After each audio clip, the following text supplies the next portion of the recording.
половина,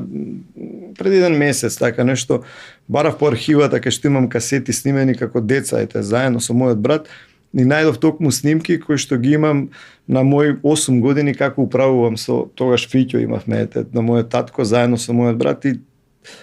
баш се присетив на тие денови кога сум бил дете, ние живеевме на Водно, на самата патека каде што се одвиваат трките. Во тој период немаше толку куќи, беа можеби 3-4 куќи на Водно и верувајте дека целиот фокус ние како деца го имавме само на колите, ништо друго. Немавме со кого да се дружиме за да играме нешто друго, него цело време бевме фокусирани на возилата, чистење, подготовка, правење моторчиња, картинзи во тој период. Интересен период каде што знаете како е кога